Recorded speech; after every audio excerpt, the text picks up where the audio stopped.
we're gonna do, guys, we're gonna sit 10k off a target, we're gonna blap it really quick, and then we're gonna warp to the run spot. Does that make sense? Yep. Outstanding. Okay, stand by. So hey guys, here's the deal. They got their prophecy fleet up, and then Razor also has an oracle fleet. So we should have some interesting stuff about to happen. So it's going to be like this. We're going to portal through, and at the same time, the triage carriers are going to jump. Just the triage carriers at first. Everyone clear? Let me see. Oh crap. I think... Will we be able to take on Guardians? Yeah, they got 4 Guardians. I don't think we should do this. we can do this. Don't worry about that. Now we're gonna fucking play some fun games. My heart's racing. And relax.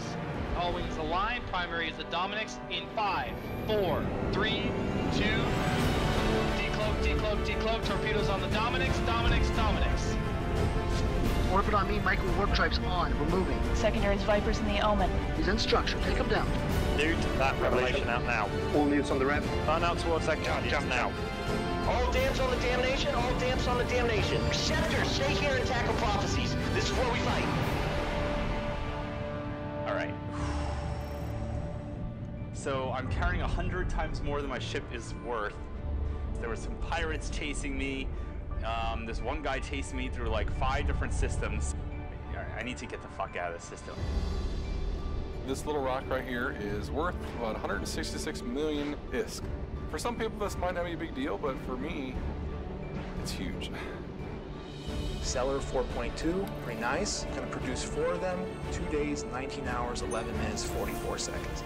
We can expect to make 8 to 10 million around there. 51 out of 56 grid. Okay, good. And we've got 5 modules to fit in here.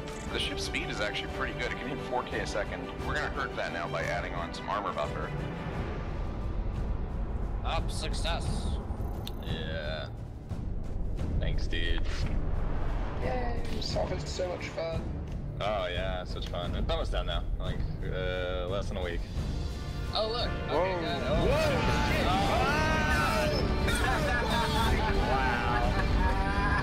Wow. That is mixing kings right there. Archivian silos down, Archivian silos down. Go, go, go, silos down. Portal, portal, primary. Gate is green, gate is green. Sniper skills to long range utilize BSC. Timer gets idle and green, come on. Oh shit, how do I warp to something? E-War Jones, all E-War Jones on Scott. Where are you decloaking? Hot, so will be the secondary. Oh my god, that's a titan! Holy shit! Do not engage. Let's go, get those fucking bombs out. Red group fire, gold group stand by. Come on, boys. Come on, come on, come on, yeah! Yeah! Oh, that's fucking sweet.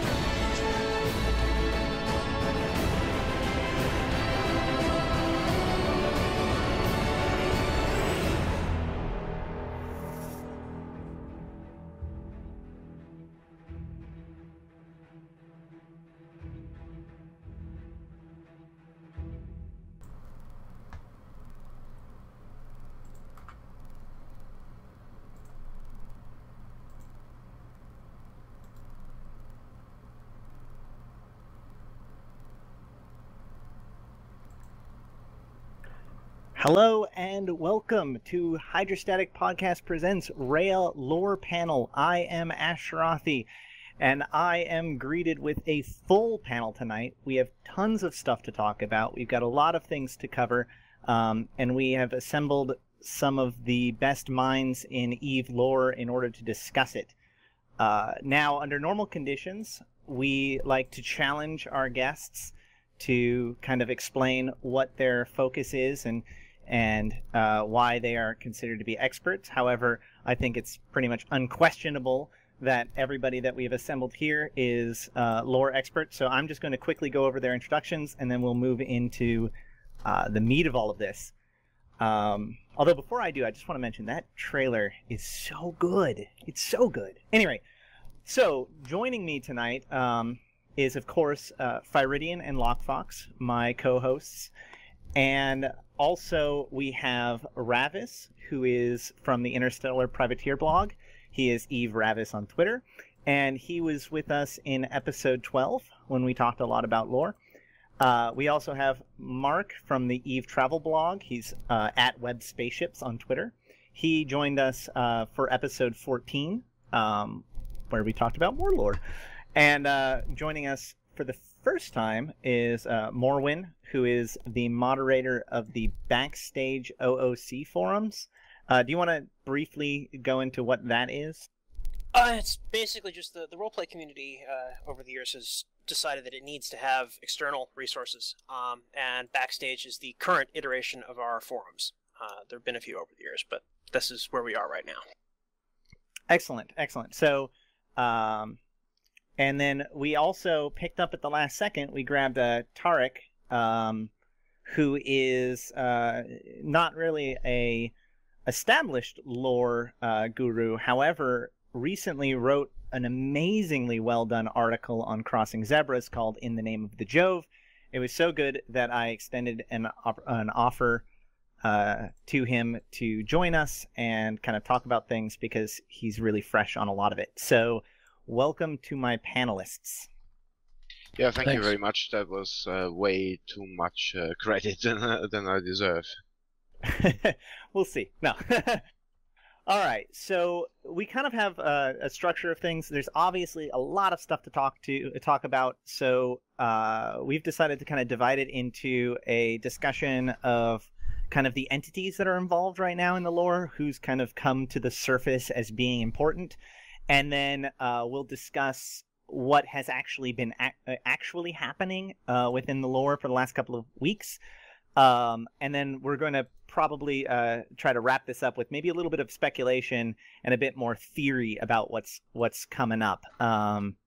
So let's get this started. And of course, from my panelists, if anybody has something to contribute, go ahead and just queue up. On the stream, people can see who's talking, so don't feel the need to necessarily introduce yourself. However, this is also going to be audio recorded, so if you're wanting to refer to something that's visual, try to realize that it's going to be an audio recording as well. That being said, we're going to start with our first power player within this space drama, the Jove. Who wants to tell us a little bit about who the Jove is? Well, we should start with Tarek since he just wrote that article. Yeah, well, okay, then yeah, you can interrupt me at any point when you think that rambling on or that you have anything to interject. Anyway, the Jovians, they are one of the colonizer races that originally came through the Eve Gate, just like many others were. And in the beginning, the Jovians were actually, for one reason or another, not the pinnacle of colonization, and the instrumental thing is that, contrary to other colonizers, the Jovians had like extremely bad propulsion for their ships. They didn't have really powerful warp drive, so they developed another means of colonization, which was based on creating virtual realities in generational ships that travel on with people in cryosleep, and that's how they spread around. So that's how I would set it up in the beginning. Excellent. Okay, and so the Jove are actually an interesting thing to talk about as the first, because the Jove is a situation, is a race that people are kind of unsure if they are even still around, or at least we have been unsure about whether or not they're still around. Who wants to catch us up on kind of like the modern Jove within our culture? Why are they relevant to us? What Jove? I mean, nobody's really heard from the Jove in years. The last time I think we really heard from them was before my time. It was back in the era of Aurora live events where, what was it? Was that the one where they had the teleportation accident and the guy got shattered into a million different pieces? Yeah, I think so. The only other thing that would have been newer, we didn't actually have any interaction. There was just a message, which was the Mouse Nell incident. Ah, yes, there was that. I think we got a gift. I forget whether the Apotheosis shuttle was a gift from the Jove or the Society. Society. Okay, well, there you go. Okay, hold on. You guys are already dropping a bunch of stuff. You mentioned an incident. Do you want to briefly talk about what that incident was?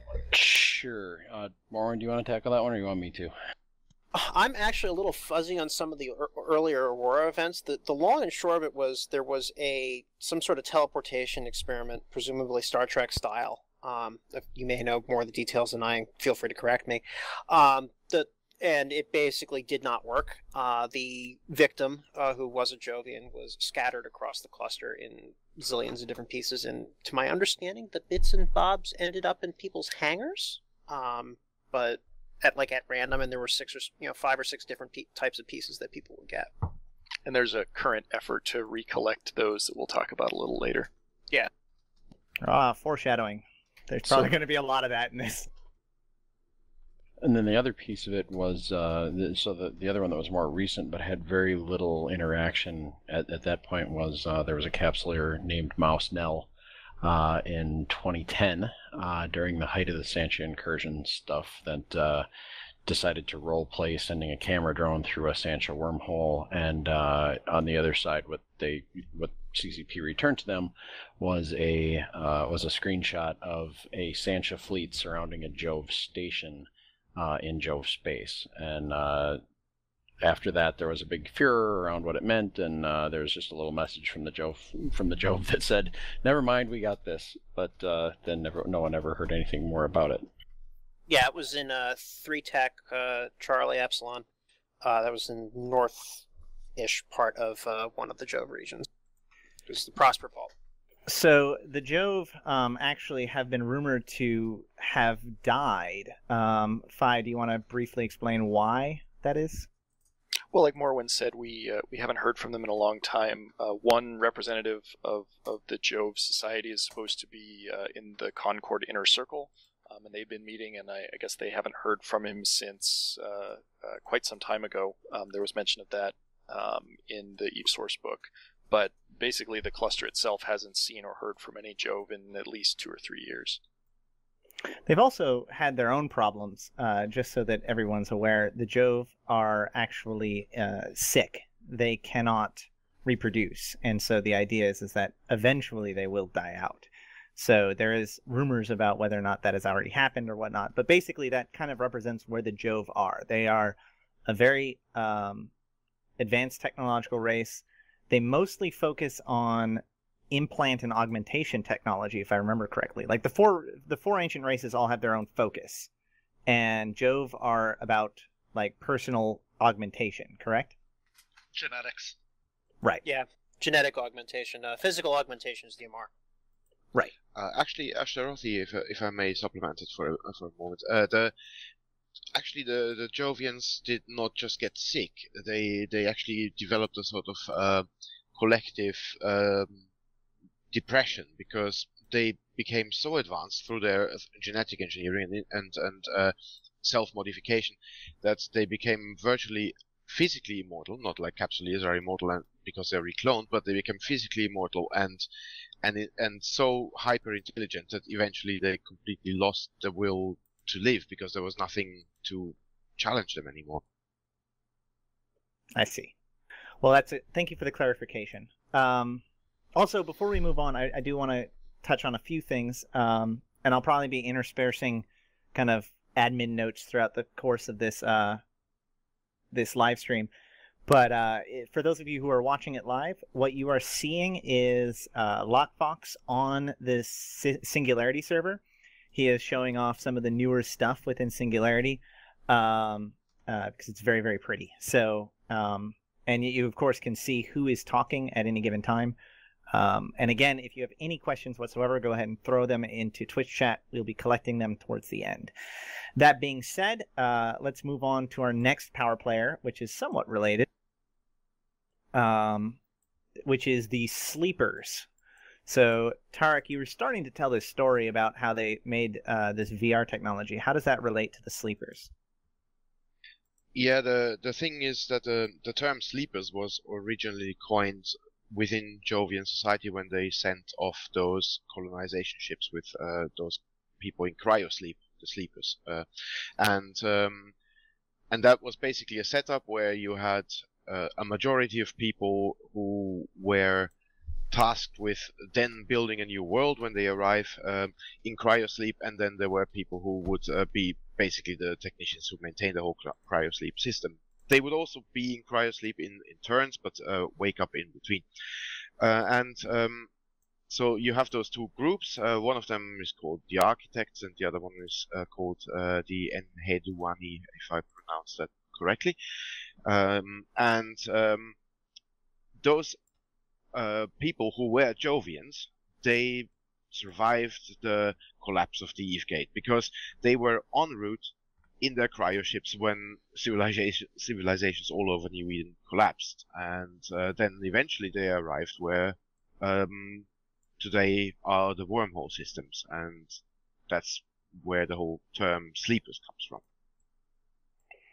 Right, so Jovians and sleepers are actually the same race. It's just certain people went off and became sleepers because they decided that their matrix reality was better than real reality. Does that pretty much cover it?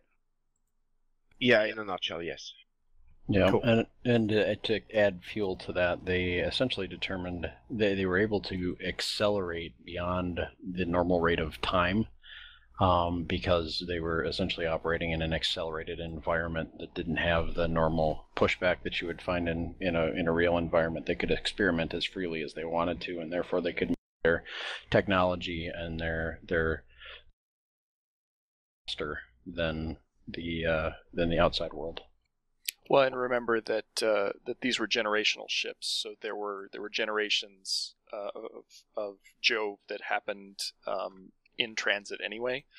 So in a very real sense, out of character, we know that everyone is descended from people on Earth. So all the species share one progenitor, but the sleepers have progressed many generations in a divergent direction from the Jove. Yeah, I think certainly mentally speaking, they have. What I haven't seen, and maybe somebody else has, is I haven't seen any evidence that they have changed too dramatically from the Jove, physically speaking. But they've been in stasis for a long time. So what they never quite get down to is exactly how long that's been, and how long the sleepers have been in stasis, and how many generations of physical, the technicians, the Enheduani, have passed while they've been quote unquote asleep. Well, if I remember, there is this thing in Templar 1 where it said that the travel between New Eden and where the sleepers ended up would take 290 something years. Yeah, it took decades, they said, for sure. So we're talking at least 10 or 11 generations there, assuming normal ages. There's one thing I want to kind of put a pin on, because somebody, Nick in chat, mentioned that the Architects created the Jovian affliction. Is that true? Theory. And does that... Okay, so that's theoretical. Okay. So in Templar 1, there's a Jovian character called Grius, and Grius theorizes that it may have been the cause, but they don't know. So would it be safe to say that the Jovians are skeptical to are they friendly to the sleepers? Are they skeptical, or are they hostile? Yes. Yeah, all right. There's really not enough information for us to know. Right. Obviously, first off, I should probably make the disclaimer. I actually haven't read Templar 1. You can boo and hiss at me later if you want. There's also the general working theory that most people are aware of outside of the confines of Templar 1, and the few people who in the book would have heard about that, is that that the Jovian disease is actually caused by all of their genetic tweaking and messing around with their DNA.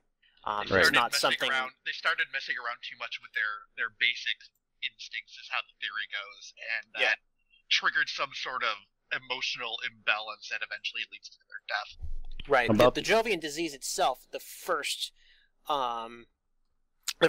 symptom that usually manifests is just a severe deep depression. So, but we don't actually know what causes it or where it came from. Right. We only have theories. The one thing that pretty much every source says is that they're convinced that it's genetic. That's about the only fact that we have. Everything else is pretty much supposition, and the reason that they come up with the supposition that the sleepers designed or caused it is because when the sleepers started getting to the level of being able to advance themselves as quickly as they were and literally jump generations ahead in technology internal to their virtual reality, which is called the construct, is that then what happened is their caretakers started using them as a sort of a knowledge bank and being the middleman between the sleepers and Jove society. So the sleepers would come up with technologies, the middlemen would hand those technologies out kind of one piece at a time to say, okay, let's do this, now let's move forward with this, let's move forward with this other thing. And so the suspicion comes from, well, maybe the sleepers decided to get them, or maybe the middlemen decided to do something to harm the rest of the society and exalt themselves. Right. Okay. Sorry, go ahead. But that's all, just what if. It's not fact. It's even in the books. It's characters who are musing about this could have been the way it happened. So I've got two more quick questions about the sleepers, and then we probably should move on to the next thing. So the first question is, so the architects became the sleepers. What happened to the caretakers? Did the caretakers stay Jove? Yeah, those are the Enheduani, so that people were mentioning earlier. It's just a really long, complex name, so it's easier to say the caretakers. But right.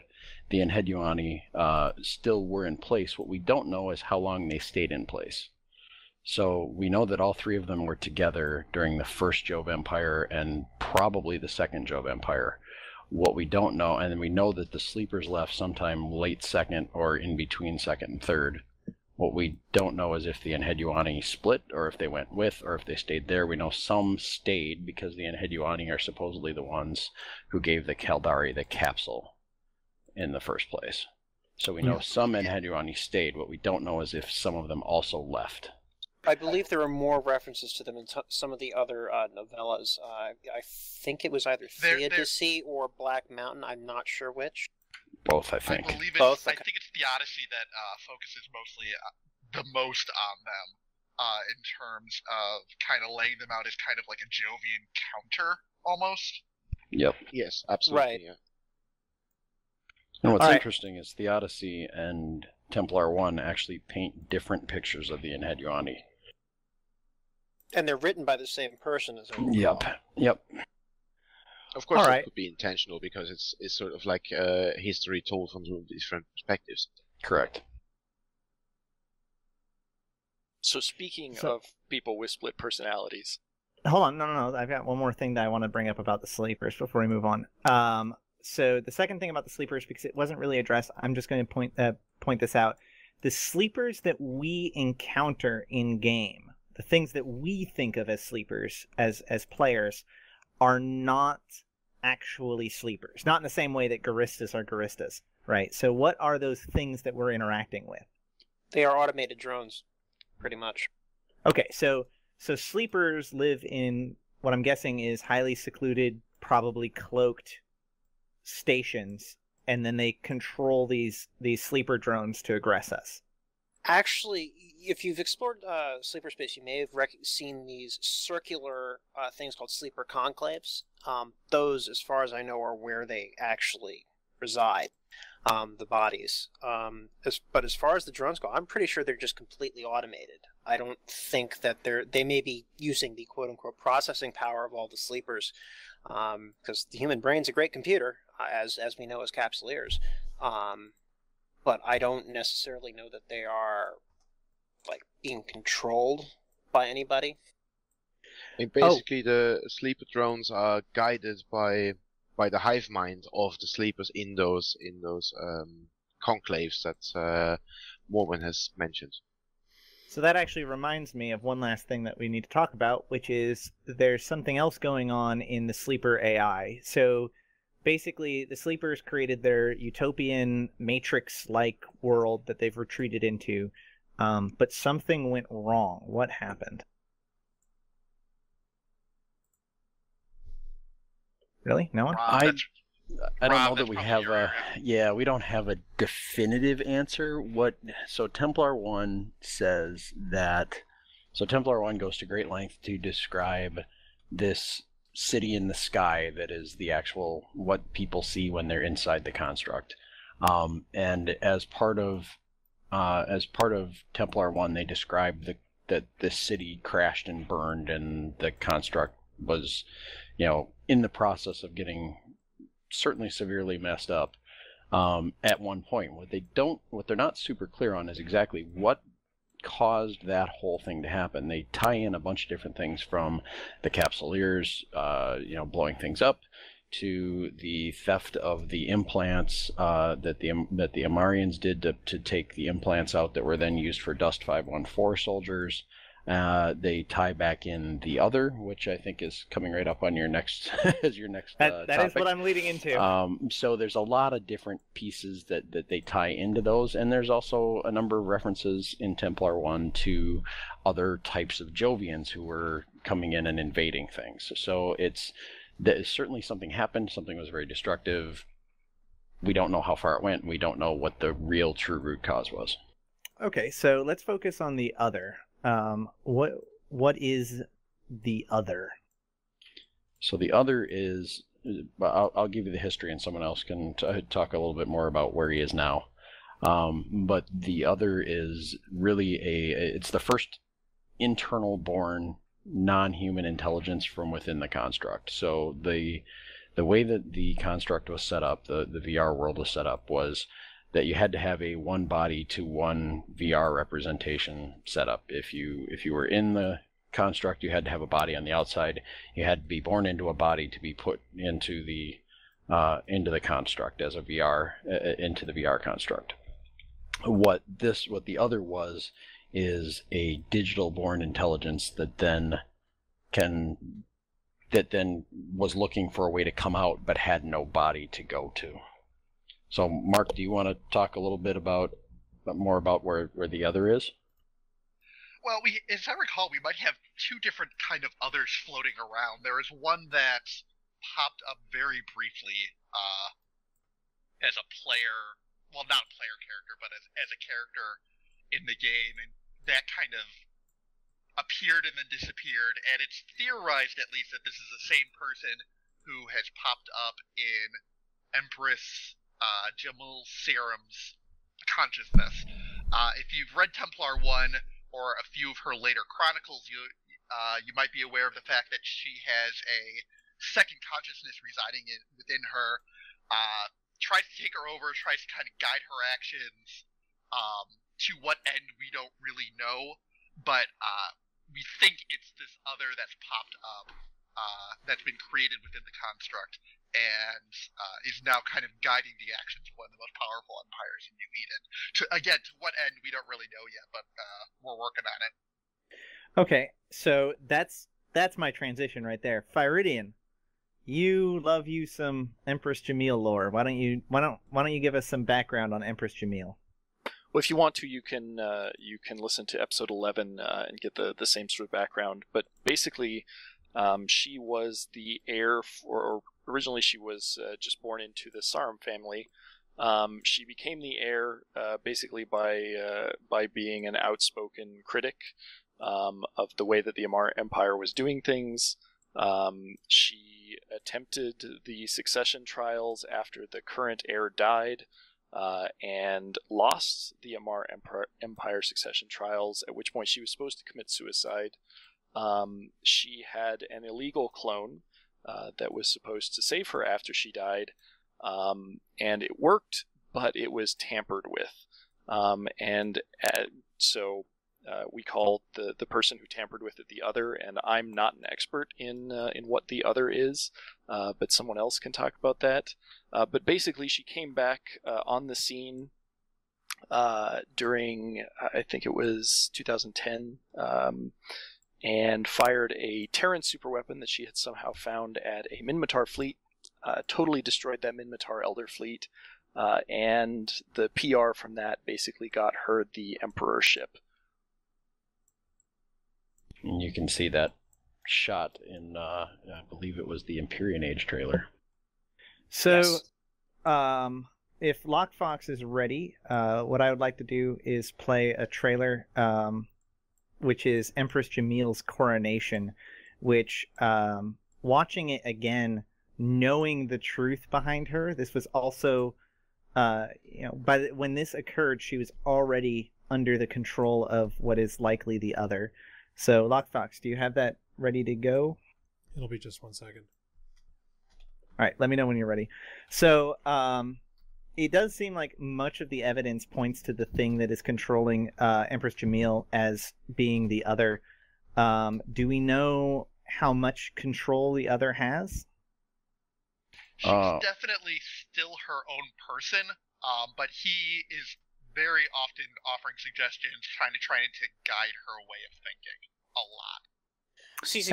CCP Etern actually wrote a really, really nice chronicle, I think it was a year or two ago, where the first version that was released basically made Jamyl look insane, because she was basically having a conversation with herself where you couldn't hear the other party.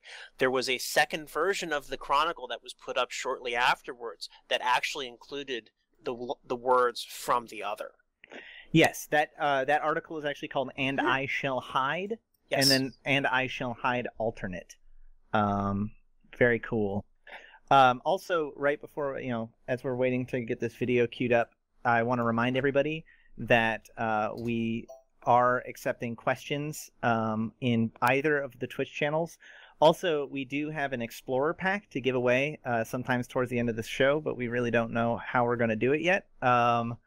So that will be a Stratios, an Asteros, a Helios, and an Anathema that is provided by a buddy of mine named Smokey Cousins, who also would like to let you know that his corp is recruiting.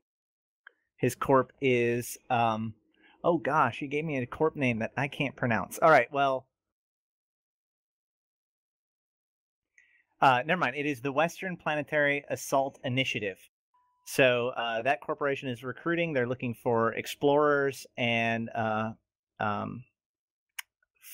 guys to kind of poke around in with PvE and DED sites, mission running, and wormhole sleeper sites. So thank you very much to him for this, for the gift, and hopefully we'll get it to somebody out there and you guys can do some exploration with it. So Lockefox has the video ready, so we're going to be quiet for a little bit and let you watch the coronation of Empress Jamyl.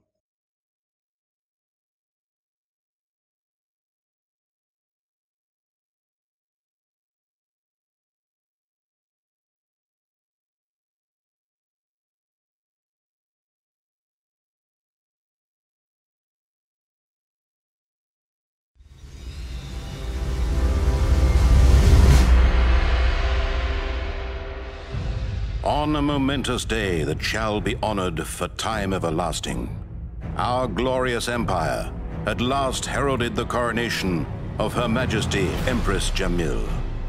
As billions of faithful beheld a scene of unprecedented imperial might, she arrived with her guardians to announce the dawn of a new reclaiming. The legacy of her reign began with a decree to every soul of New Eden. I am the harbinger of hope. I am the sword of the righteous. And to all who hear my words, I say this. What you give to this empire, I shall give back unto you.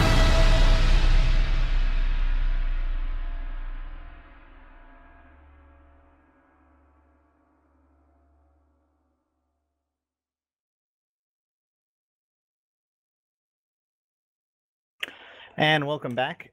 Thanks for that, Locke. Man, I don't know. I like the old trailers that really tied into the lore and whatnot. So I thought that was a very interesting one to watch right after finding out some more information about Jamyl. So let's move on. We're going to talk a little bit about. So those are kind of like the really obvious players, and now we're going to move into kind of a little bit more tangential players, but definitely have a role in what's going on. The next people that we're going to talk about is the group that I have in the past referred to as evil in a good way. They are the Sisters of Eve. They have obvious obviously have significant interest in Thera, which is coming in Rhea, given that all of their stations, the stations in Thera are or all of the stations that are in Thera are Sisters of Eve stations. Any rate, Mark, so why don't you tell us a little bit about the Sisters of Eve and why they might be part of this whole puzzle? Sure. So the Sisters of Eve they portray themselves, at least, as kind of like the Red Cross of New Eden, cleaning up from all the big bad capsuleer fights. After there are any capsuleer fights, they're the ones who go through and try to pick up any escape pods from the crews that we blow up all the time.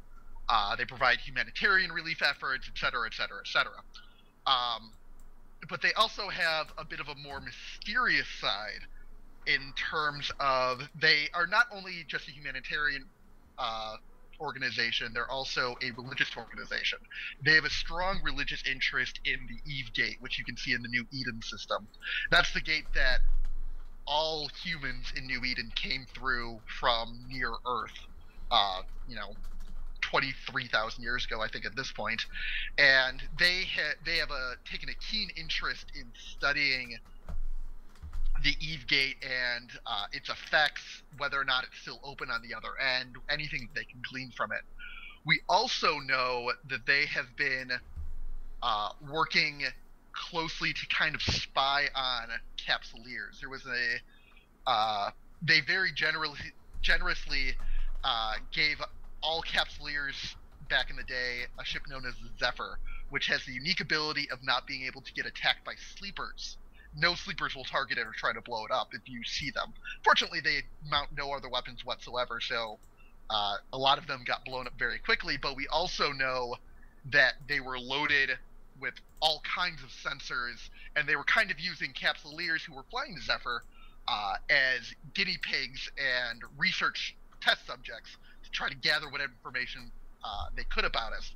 We also heavily suspect that the new Sister of Eve ships, the Astero, the Stratios, have these same sensors, and that they're using it in a similar way to kind of spy on what capsuleers are doing.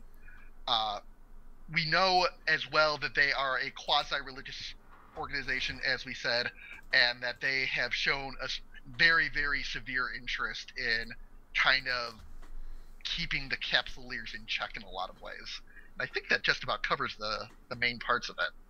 Well, okay, but being a big brother when providing us such awesome exploration ships doesn't sound too evil. Is there anything else that might be even more sinister about them? If they could have their way, capsuleers would be gone. Okay, so they hate capsuleers. That's an interesting they really point. don't like capsuleers. We also know that they have been working. Well, we don't know in character, of course, but out of character, they worked very closely with the Intaki Syndicate. We know some secret meetings that went down back again around the time that the Zephyr came out, where they very much seem to be conspiring in some way. Isn't the leader of the Sisters of Eve also the sister of the leader of the Syndicate or something like that? Serpentis. Yeah, Santa Mona Sarpati is the sister of Salvador. Theoretically a strange sister, I might add. So what we have theoretically, with massive air quotes, right? So what we have is this altruistic religious organization that just so happens to have ties to the Mafia. Essentially. Okay. And so, I mean, outside of the obvious, is there any reason why you think that they would be particularly interested in current events? Rob has done quite a bit of heavy speculation on that, so I'm actually going to defer to him on that particular question. Well, we discussed a little bit of this when I was on the podcast a little bit earlier. But it's a lot of these different groups have hidden agendas. One of the great things about the lore is if you dig far enough, you can find a hidden agenda for pretty much every organization in the game. And a lot of the Stratios, when they came out with it, is got labels all over the place. It was, obviously sponsored by or involved with a whole bunch of different organizations, at least one from every empire.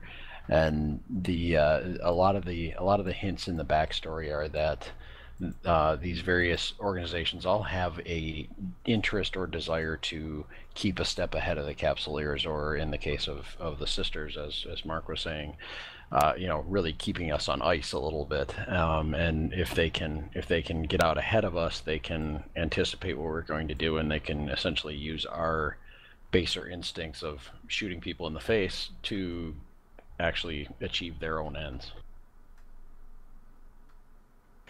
Do we have any information as to why they might be particularly interested with the sleepers, the Jove, or these new shattered wormholes?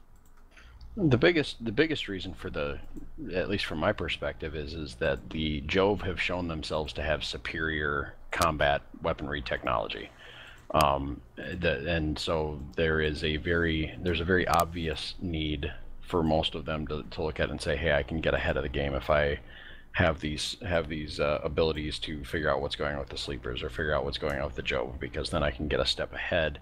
Now there's a whole other thing that Morwen or Mark could better talk to around how technology is balanced between the empires. But the bottom line is they all see advantage in potentially getting their hands on Jove technology first. Do we know if the sisters are aware of the other? No, I don't think we have anything that suggests they are or aren't aware. Yeah, I don't think so either. Odds are they probably aren't, because I don't know. I don't see why the other would want them to know about it. Fair enough. Okay, so moving on to the next one, we go deeper in game to the Arek'Jalaan project and Hilen Tukoss. I think that's pronounced correct. Tukoss. We talked about this in episode 12, but do you want to give us a little primer as to what Arek'Jalaan is and why it is important now? Morwen, you want to take that?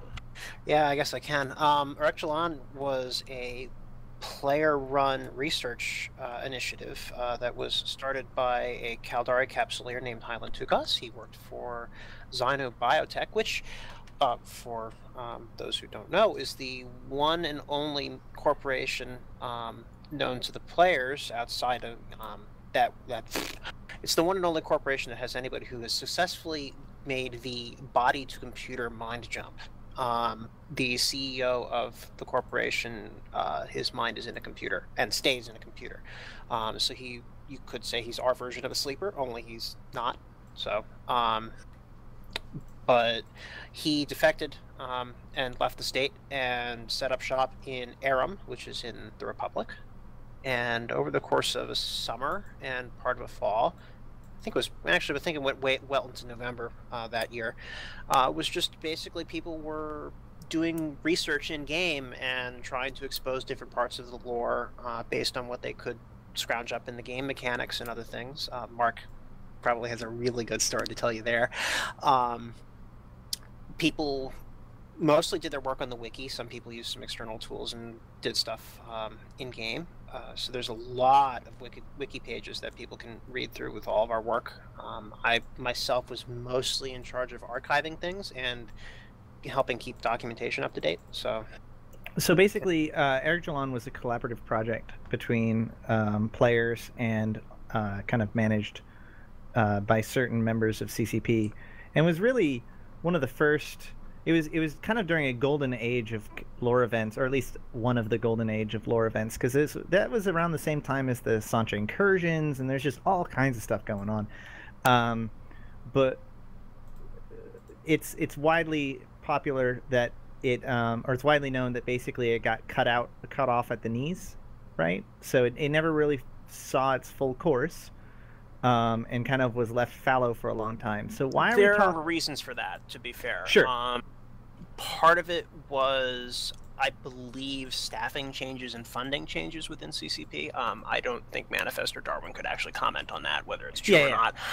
The other thing, which I did get from talking to Dropbear, is that Templar 1 was being released and published, and a lot of the stuff that people were working on in Arek'Jalaan was about to be revealed by the book.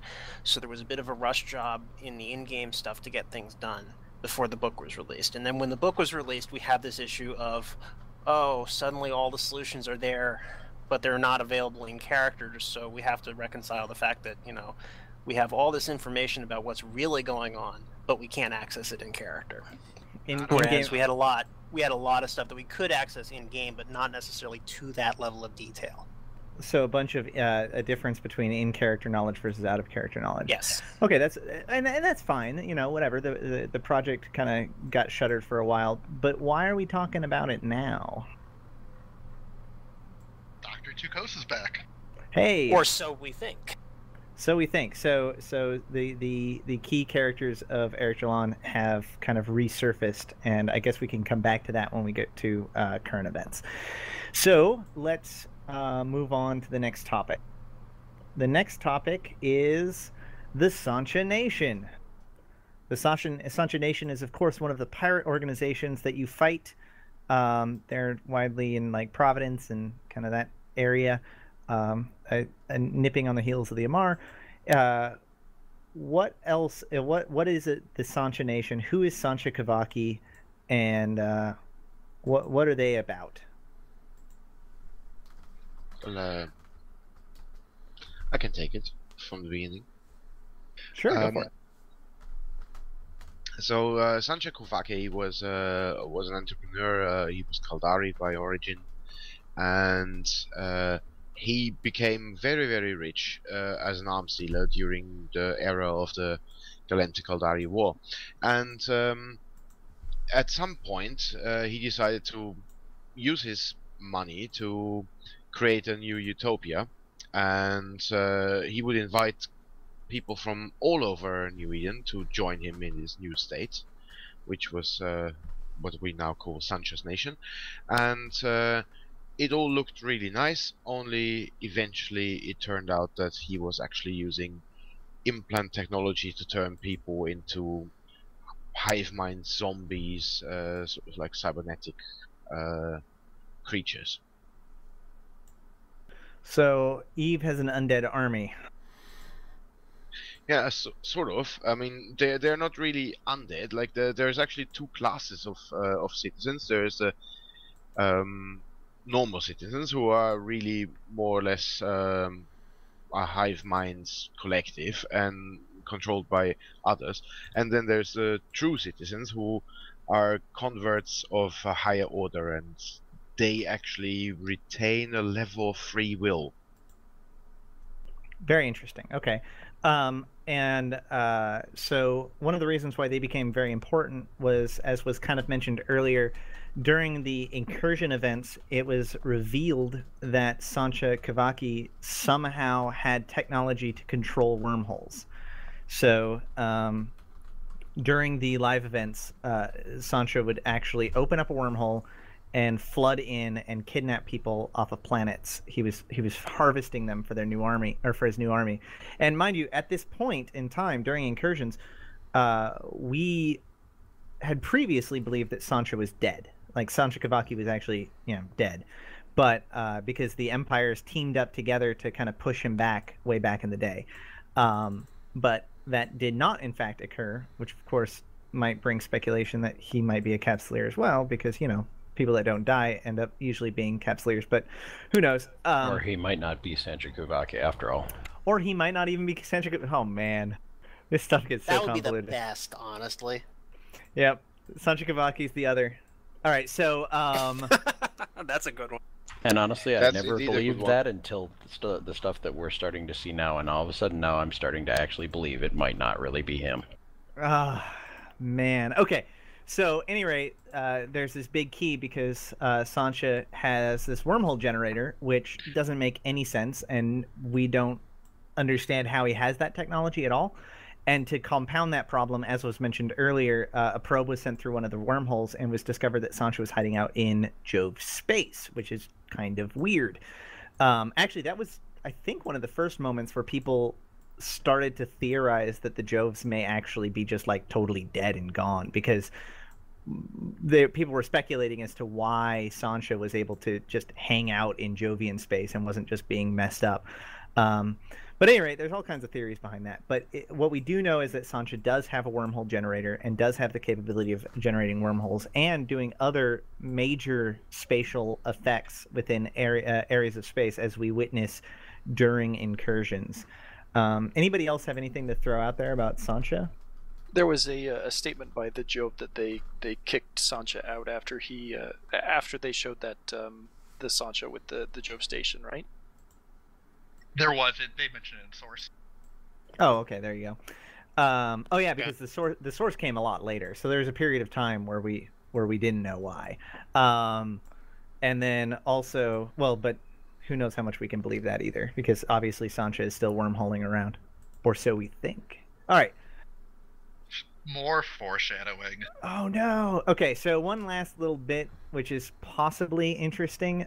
This individual character has not absolutely proven to be part of this, but is very closely tied to Sleepers and possibly the other. So who wants to talk about the Infomorph, the awakened Infomorph? First of all, what is an Infomorph? We've got Infomorph psychology. We've got an awakened Infomorph. Five, what is an Infomorph? Well, I don't know if I'm 100% qualified to say what an Infomorph is, but in the EVE universe, it tends to be someone who has gotten rid of their physical form and become basically just a set of information that's running around.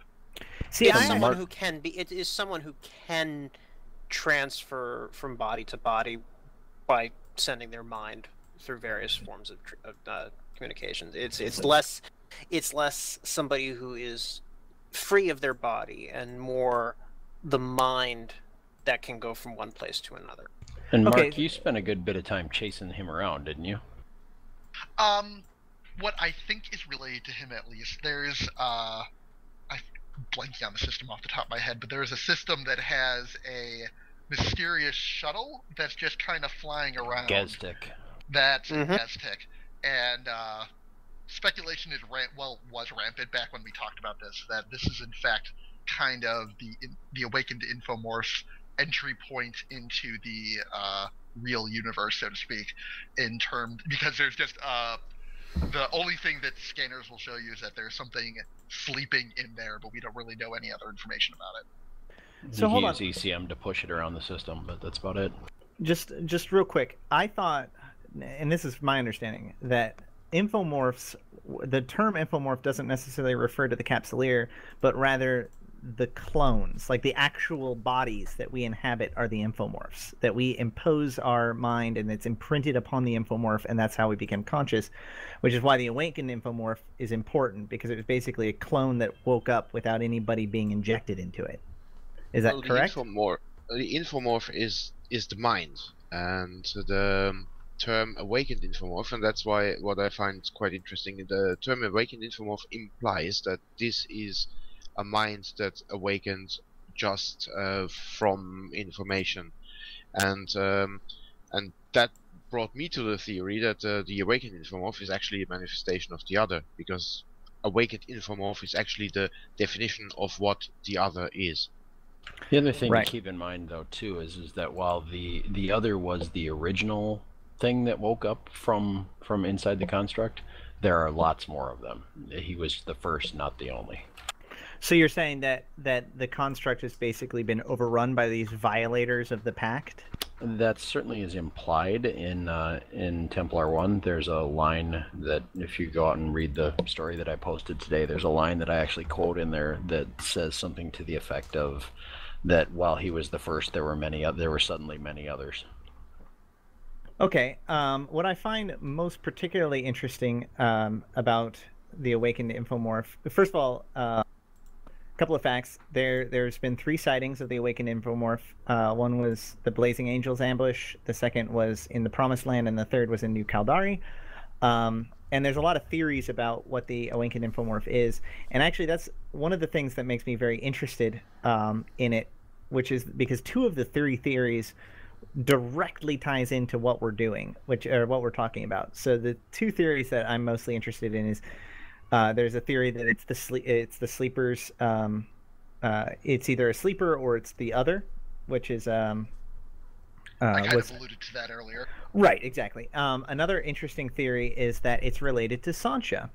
And this theory's been around for a while, and the reason why was because during the fight for New Caldari, or during the Awakened Infomorph sighting of New Caldari, there was a Sansha attack, and there was a theory that the Sansha was attacking in order to prevent the knowledge of the Awakened Infomorph, or, you know, further knowledge of the Awakened Infomorph from spreading in being investigated by Arek'Jalaan, because all of this stuff was happening at the same time. Which, now that we know what we know now, it makes me wonder how connected, whether or not those two theories are in fact separate and distinct, or is the Awakened Infomorph connected to the other and being defended by Sansha, because Sansha has something to do with all of this. But that's more speculation, so we're gonna punt that one. Well, let me actually do a little live speculation here. So, Morwen, do you remember when the Awakened Infomorph first showed up? It was sending out things that weren't necessarily in English, right? It was sending out things in either hex code or in something else. And how close is that to the messages we've gotten from Tukoss? Fairly similar, although to be fair, I don't think I was around for any of those events. I must have been online, but I was in school at the time, so I probably had class when the event happened. I just know that you interpreted the most recent ones from Tukoss. I know you kind of went into that. Actually, I was not the only person. I would like to make a shout out to Makoto Priano, who is in the Twitch chat for the HLib stream, who was the other person who was helping me with the latest Tukoss message. So, it wasn't just my work. It was similar enough, but whether they're the same, couldn't tell you. I honestly am expecting that we're going to get a event soon that will tell us. Yeah, I quite literally didn't think of a possible connection there until just now. So. All right, and actually, Nick just brought up something that I want to kind of tap on before we get past the entities. I'm going to mispronounce this, and you guys are going to make fun of me. But the Anoikis entity. Is that how to pronounce that? Yeah. Oh wow. Anoikis, yeah. So Anoikis is, of course, the other name for wormhole space, correct? Yep. And it's specifically the Jove name for wormhole space. Right. And recently there has been a thing that has shown up called the Anoikis entity, that has kind of tried to ride the popularity of the Arek'Jalaan project, and its mailing lists and all that stuff. Is that correct? Yeah. And basically popular belief right now is that it is a fake, correct? Like it was not an official lore canon. That sounds about right. Yeah, we've it was a little too different from things that were going on, and the translations of the text just didn't feel right. Yeah, and you know, add to that it's only been around for less than a trial period. Right. Okay. And the trial period was perfectly timed to end with the Rhea release, so too many coincidences all at once.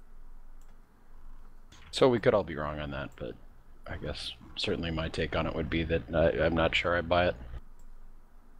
All right. And it definitely read goofy.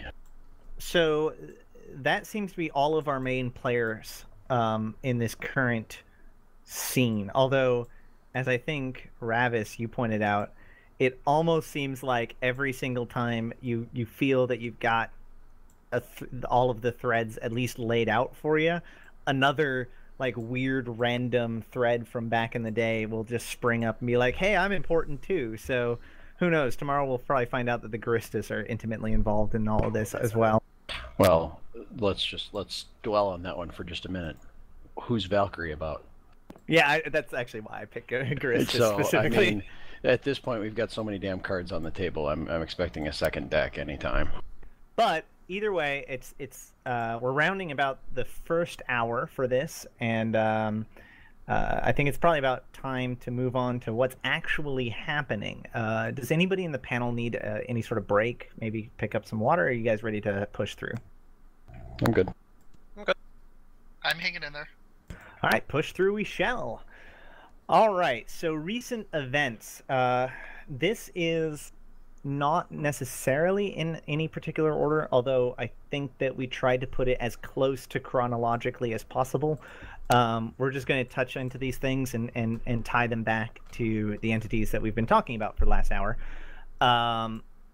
So the first thing that really happened in this current arc was the research race. Sleepers were noted to be having unusual activity, and the empires took note of that and basically bribed us to give them as much research data as possible. So what exactly was going on? What did they mean by? Do we know what they meant by unusual activity? What was involved lore-wise with this? Go ahead. We don't really know yet, but it's safe to assume that the recent little hacking sites that have shown up, the sleeper data caches, are playing a part in that. There's probably also the roaming sleepers, which you may have seen if you looked at the coming in Rhea announcement. In fact, that cruiser that people have seen in that a couple pictures of, it turns out that that's actually the NPC model for the roaming sleepers. So the thing that according to people on Singularity right now, I've actually looked at the information for it. It is called the Circadian Seeker, and it is listed as a roaming sleepers cruiser. Mark, you had some? Yeah, I just want to kind of add in one of the things that was noted a little bit back when the Apocrypha first came out was that the sleepers hadn't really shown any interest in us whatsoever. They would certainly defend their sites whenever we showed up, but they never really actively sought us out in any way, shape, or form. And ever since Apocrypha came out, that's been kind of the status quo with them. And then all of a sudden, these new sites start showing up, not in wormhole space, but in K space, where all of a sudden we not only learned that sleepers have been here, but they've apparently been here for quite a while, long enough for them to establish these caches where they clearly do have some sort of strong interest in us. And I think that, at least in my mind, it's always been like kind of the unusual sleeper activity that's being referenced here, that the empires are finally learning that, oh wait, the sleepers do know that we are out there. They are reacting to us and proactively seeking us out, as opposed to just kind of merely passively reacting whenever we show up. Some people also theorize that it was before all of this other stuff started happening, that it was a kind of an offhand nod to the fact that CCP had finally gotten around to fixing a bug with the sleeper AI, which was, I think, that they didn't remote rep each other. They also recently fixed that with the incursion rats. Exactly. There have been a few AI tweaks of the sleepers. I remember at one point when they started out, they were also supposed to newt people, and they really, it was like being love tapped with a small NOS, not even a small newt, from the battleship. But that was fixed, and then apparently now they've gotten around to fixing the remote reps. So, yeah, that's what I actually first thought when they mentioned unusual sleeper activity. I was like, oh, cool, they made some sort of like lore justification for the bug fix in game, and then suddenly everything exploded. Yeah, that's exactly what they did, and then they picked up a few old strands and elaborated. Yeah, and as Nick pointed out, Jamyl Sorum has in the past pointed out how dangerous the sleepers are, which, given what we know about her, kind of tells me that maybe the opposite is true. But any rate, so after the research race was over, there was a whole bunch of hubbub. It was very interesting because of the way it laid out. Obviously, this event had a direct correlation to the Tech 3 destroyers that were coming out. It was basically just a justification for the Tech 3 destroyers and the way that they would be released, which those of you who are watching the stream can see a Tech 3 destroyer right now. So that was cool, but there was a lot of little notes that were left in those dev blogs that kind of went a little bit beyond just saying, hey, by the way, there's this research and here's this cool thing.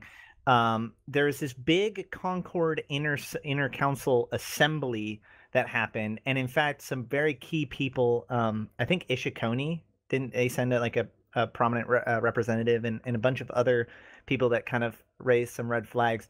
Does anybody know anything about that CONCORD inner assembly, or maybe can you maybe put into perspective what that means, why there would be that sort of assembly and why we would know about it?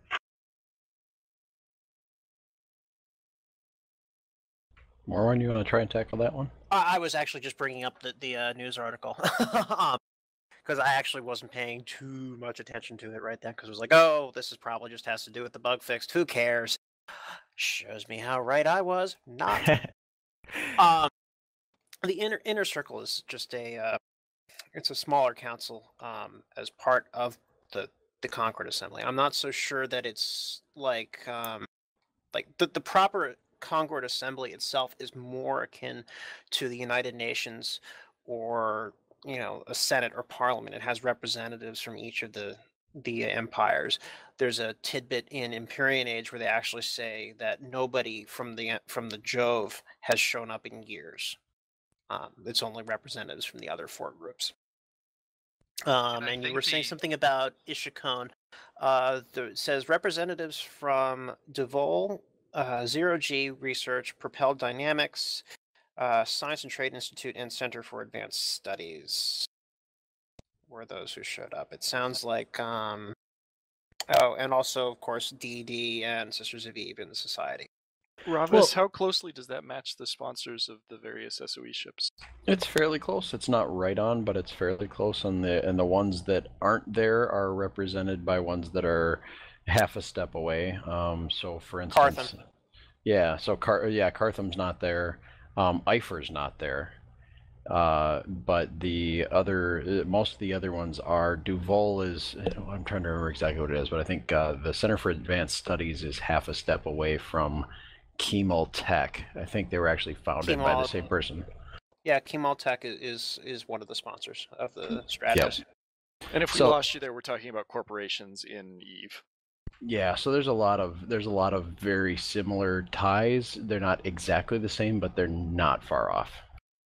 Okay, so that's very interesting. Although, we should have added CONCORD to the list of people who's involved. I can't believe I apologize, but yeah, CONCORD's heavily involved. If I had listed everybody who's involved, we probably would have gone over time. But so CONCORD, their basic theme in the current plot seems to be like, we don't trust capsuleers, which has been basically seen since Rubicon, really, with the ghost sites and whatnot. So it's very easy to speculate that basically, or at least the interpretation that I've gotten out of all this, is that sleepers are doing something weird, and the empires have a very vested interest in making sure that capsuleers do not get involved on the side of the sleepers. Or at least the capsuleers don't figure out, quote unquote, the truth with the sleepers. Would that do you think that would be a fair stance to state? Well, I'd like to object on the description of CONCORD there. It's less that they're interested in keeping us down. It's more that they literally are the leash. People may make a difference, a distinction between NPC capsuleers, and there are NPC capsuleers that belong to the navies of the four empires, as well as ones that belong to the pirate factions. But the player NPCs are unbound. They're not really beholden to any one group. They can do whatever they want within reason, and that within reason is the leash that CONCORD has on us. Of course, I don't necessarily think that CONCORD is saying don't do this because they don't want us to do it. I think they're saying don't do this because they want us to. because reverse psychology works really, really well with capsuleers. You tell them you don't want them to do something, they will go and do it instantly. So you think that their negative nature that they've posed is actually prompting us to go do things like go sites and investigate the sleepers? Well, here's the thing. All of our ships are covered from head to toe, every inch of it, with advanced monitoring equipment. Some of that is forced there by CONCORD, especially all the stuff in the capsules. So, yeah, sure. Who's to say that, saying don't do this means go do this, but we're going to be watching everything you do and taking all the readings from it. We'll be siphoning off those for our own purposes. It makes it a very cheap and effective way of gathering information, just like the Zephyr program. We must also not forget that CONCORD had a Jovian on their board, and they have received Jovian technology for their ships, which makes them so extremely effective against capsuleers. So they are involved in this larger plot, and they probably have a dog in the race or horse in the race, however you want to call it. Yeah, I mean, there's the question of they should be able to always do something about it when capsuleers do something that they don't want capsuleers to do, and yet they don't. Yeah, that's the biggest thing, is that basically CONCORD can at any moment shut off your ship and all of your systems that are connected to it through the capsule. They can. They have that power. That's how getting concorded works.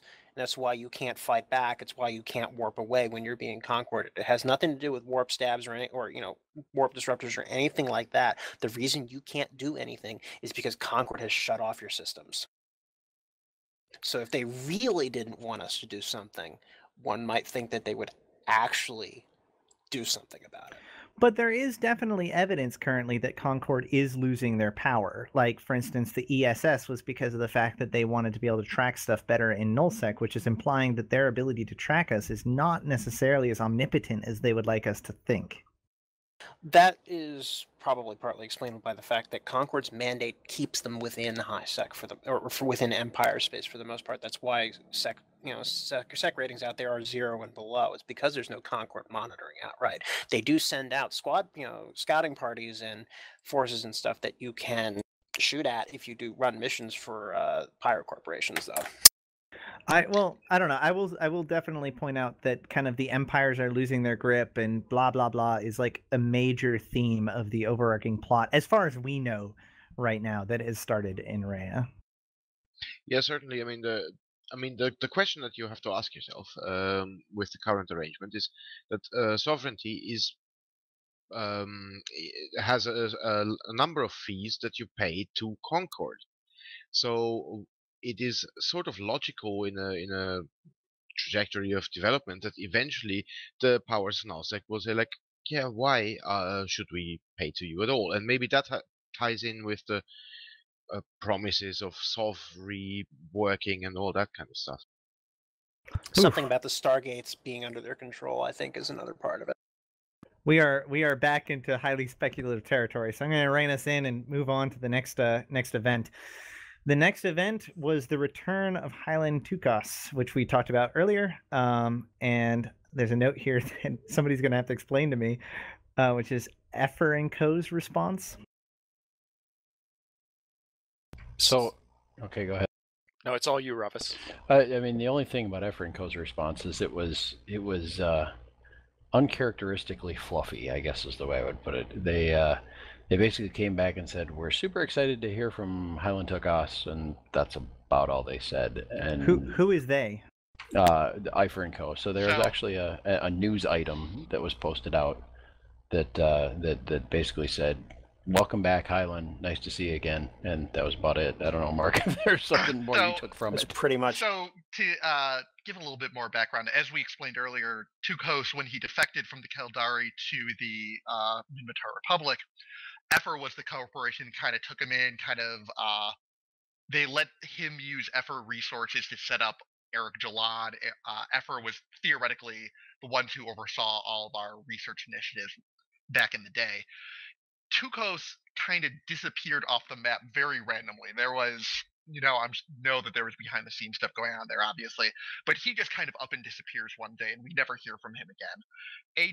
Arek'Jalaan kind of withers away on the vine without him there to kind of rein us in, and then all of a sudden, a few weeks ago, someone claiming to be Dr. Tukoss appears on the forums requesting help. He's requesting help for to collect a number of the Jove body parts that we were talking about earlier. So the thing about his original messages were that they were both uncharacteristically dry, and they had quite a bit of metadata that you would see normally from like communications protocols that would be cleared up, and some of it was just weird machiney language that he used. And then a week or two ago, we get almost like he was talking through a system, like almost like a Matrix thing, like a search routine is running at the same time, or something like that. For example, at one point something doesn't translate very well, and you can see the algorithm pulling up what would be another analogous but not necessarily really appropriate word. The one I'm thinking of is normally matrimony, and the marriage of piloted capsule instead turned into the matrimony of the pilot in the capsule, which just sounds weird. The phrase the marriage of the capsule and the clone is repeated in the lore a number of times, and there's this whole thing where he used the word marriage, and whatever it was he was trying to talk through replaced it with matrimony. But so originally this one shows up, and then a third message comes from Dr. Tukoss, which claims to be the real him and to disregard the previous two messages. And that Dr. Tukoss's message is very, very jarbled. Large chunks of it are missing. Morwen was one of the people who kind of led the reconstruction of the message. And looking at some of the metadata that was posted seems to be originating either from an unknown location, somewhere maybe in wormhole space, or somewhere else entirely. But that Dr. Tukoss is saying that the previous two messages from him with the weird wording wasn't from him. And the tie back to Eifyr then is that, as we were kind of saying a little bit earlier, Eifyr was the original sponsor of the Arek'Jalaan project. When we first started, we were operating out of the ARAM, the ARAM station for Eifyr and Company, and then when they built up Site 1, then in theory, at least in character, the operations were supposed to move out to that built station. But so there's that kind of longer connection there, and the response that they put out, if I remember right, guys, wasn't it after the first message, or certainly the second one, but not the third one? It was like the second one, I think. So it was still in response to the ones that were maybe less likely to be Tukoss than not. So there's still some question around was that message something of a plant as they were trying to get the Jovian parts for a while. Okay. So I know that there was a call for the Jovian parts that came from this. Is there any other important bits that maybe came out of these messages? What I guess was the distilled meaning behind it? I don't know that there ever was an actual, what I would call distilled meaning from the Eifyr response. I think it's just another piece from the original message from Hilen. I mean, I guess the original messages were, I'm still around, I'm still alive, I'm still researching, we need to continue this. By the way, I need these body parts, these Jove body parts that were scattered across the country well before I certainly joined the game. Cool. And then the second Dr. Tukoss, so to speak, his message was mostly, I am still alive, I'm probably being held captive somewhere. As I said, big chunks of it are missing. Don't believe the other guy, but we're still pressing forward on something. Chariots. That's a reference that maybe 10 will get. All right, so moving on. We have the next thing that happened was that we have a new Tumblr that has come up called Now.eveonline, and I'm gonna have to ask you guys. We're running long, so we need to just kind of breeze through a lot of the high points because we could probably talk about this website for the remaining time and still not be done. Yeah. So there's a couple of things that are really important from the Now.eveonline. We're going to go through them in order. First of all, a picture of something that was clearly cloaked. It was a backdrop of a nebula with something there, and people have been using a lot of filters to try to figure out what it is. However, I think Morwen, you said that there is breaking news involving these cloaked things. There's no breaking news, but there's definitely an object in the Singularity files. It's also shown up in a number of systems in Singularity. They all appear to be low sec, I think. It was posted about it on GD, I think, a couple of days ago. I could link a image from the Triax border. I don't know if Manifest would approve of that, since CCP, I think, doesn't really like us playing around with the files. But CCP is spying. Right. And you said that it's something that can be looked at, could be collided with, and when you look at it, what does it say? It says... I have to find it in the scroll through again. I think you said it says basically the database has no further information about this object. Yes, there's nothing in our data banks that matches this structure. It looks like a giant, it's about 40 to 50 kilometers tall. It's cloaked, it shimmers, it has a couple different colors that you can see when it does so. But it also has a weird lightning effect kind of arcing over it, periodic. So do you think this might be related, and this again back into speculation, but one of the big things is that the sleeper caches were cloaked, have apparently been here forever, and were cloaked, and that cloaking system is starting to fail. Is it possible that these are somehow related to that? Oh, of course. I mean, all we know is that they're basically showing up as warpable beacons on your overview in various systems. You just warp to it, and there's just a cloud and this object in the center of it. They may not be done yet, so there could be more, but right now, that's all there is to them.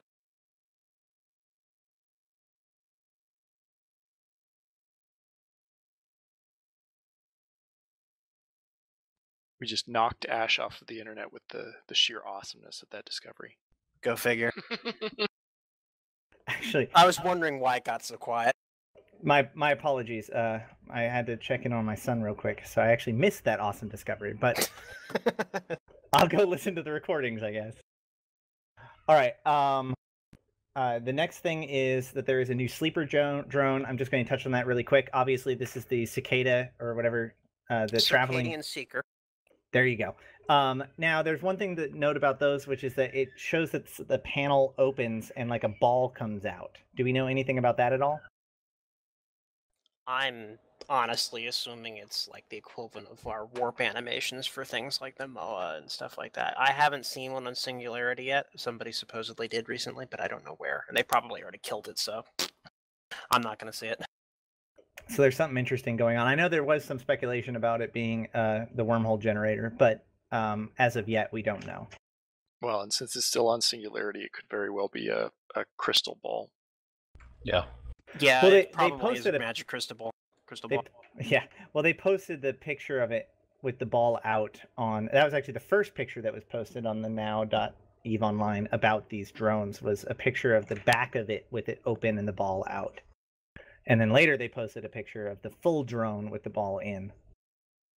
Anywho, okay, great. Oh, I get it. Circadian sleeper because of circadian rhythms. Got it. Okay. Next is a note, which is they are fearful and preparing to explore and for war. There was a message that was posted on Now.eveonline that did not subtly suggest that the sleepers are the word has been used awakening, which is very interesting if you think about it. Does anybody have any solid information about what that's all about? Yeah, I mean, so the quote is unattributed on now.eveonline.com, but it sounds a lot like it probably came from Hilen Tukoss, because it starts out with, "It is my hope that I was able to broadcast today," and it was on that day that I think his third message came out, right? Yep. Yeah, yep. Yeah. And so, yeah, then he says, "I cannot determine the nature of what lies ahead, but I know that they are fearful and preparing to explore, preparing for war." And we're not sure exactly who he's talking about, but it seems safe to say that it's probably the sleepers, but it could be... Or the sister. Oh. Yeah. Wow. Could be the sleepers, could be the sisters, and of course, now that Sancha's in the middle of it again, it could be Sansha. We don't know what the deal is with the Sansha, though. Now, just to clarify, the statement that the sleepers are awakened actually came from, I just realized this, that came from the guy who got debunked, right? Yes. Okay, so the actual statement that the sleepers have awakened may not probably is not canon, which actually, if you think about it, makes a lot of sense, because sleepers awakening doesn't, with what we know about sleepers, that statement doesn't quite fit. So in any case, it's likely that whoever was impersonating Hilen Tukoss the first 2 times is probably from the group that's preparing for war. Ooh, that would make sense. Yes. Although, I mean, people have made... honestly, after reading Ravis's little entry for the Pod and Planet thing, screw you, man. You kind of like fucked over all of my my thought processes on these things. So now I'm actually starting to think that they're more likely to be sleepers than they are to be the sisters, just because, you know, well, why would the sisters want Jovian body parts? Oh. Yeah. There's also the thing that I was thinking about when I wrote my piece on the whole Jovian thing. Is it possible that the sleepers might actually have found a way, or are trying to find a way, to break away from the control of the other over the construct, and liberate themselves again somehow? So random thought. Maybe the sleepers are the ones needing the body parts so that they can reconstruct bodies, because their actual bodies have withered away. Well, I would think their bodies are probably That's a nice fine. theory. It's more the ones that kind of spawned the consciousness from within the construct that might need one, because you need a body to get out, in theory. I mean, it's kind of left unsaid as far as I know how the other got into Jamyl's head, but that might have just been a special case. What they basically said is that by setting ourselves up to be capsuleers, we've basically put in implants that if someone bothers to tweak them the right way, they can be taken over, and that's basically what they did in Jamyl Saren's case. Probably also what happened with the old dust soldiers. Exactly. The old dust soldiers had that problem. Yeah, well, there were 2 pieces, right? So the dust soldiers actually were literal implants torn out of the head of a sleeper and plugged into the head of a person. And these were like full, you know, if you look at I forget which trailer it was, but it was probably like Retribution. It was one of the little QR code things for Templar 1, actually. There was a thing that actually showed the implants and various stats about it. It had stuff for like a Myrmidon and a Wyvern and some other stuff in there too. But it basically was like the entire lower brain stem was replaced. Yes.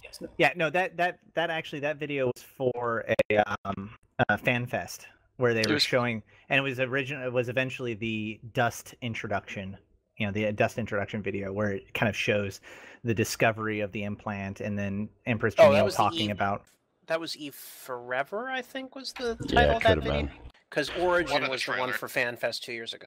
Well, no, okay. So Eve Forever was a Dust Merc and an Eve pilot negotiating, and the Eve pilot backstabbing the Dust Merc. But then another video was released that eventually became the Dust kind of release trailer, or like the trailer when you first opened up the game, that shows an explorer going through unknown area and then lands and then finds this body, and then you hear Empress Jamyl.